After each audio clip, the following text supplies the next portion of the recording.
Hi, I'm Katie here bringing you another episode of AFI's DIYs. Today I'll be showing you how to make a cracked heel salve in just 5 simple steps. This product will leave your feet feeling silky smooth and smelling great. Let's take a look at the recipe. Before we start, let's gather our materials. You will need a whisk or glass stirring rod, a hot plate and double boiler, gloves, and a tin container to store your product in.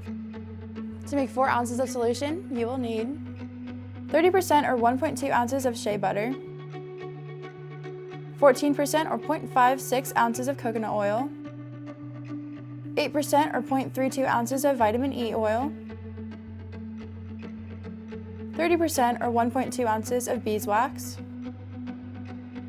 and 4% or 0.16 ounces of fragrance oil.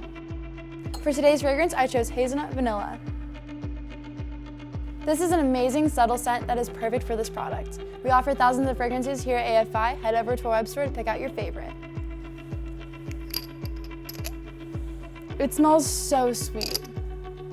Make sure to check the IFRA limits on whatever fragrance you choose. You want to make sure it's skin safe. Speaking of safety, time to glove up. Now, we can start.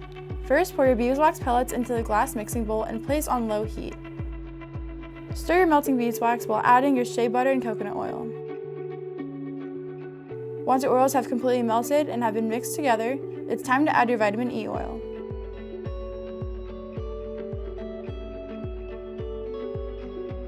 Now turn off your hot plate and remove the glass mixing bowl to allow the solution to cool. Once it has cooled slightly, it is time to add your fragrance.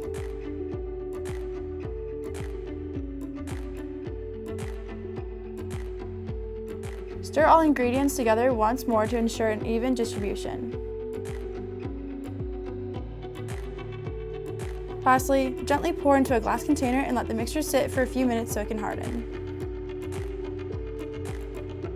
You now have your finished cracked heel salve. This product ended up costing us about $1. You can sell it wholesale for $3 to $4 and retail for $9 to $11. To use your cracked heel salve, simply apply it to your feet, preferably before bed to allow the salve to soak in and do its magic. If you like this product, make sure to check out our video on lotion bars. These products are both super moisturizing. Thanks for watching this episode of AFI's DIYs. Don't forget to subscribe and hit the bell so you can see when we post new videos. Bye!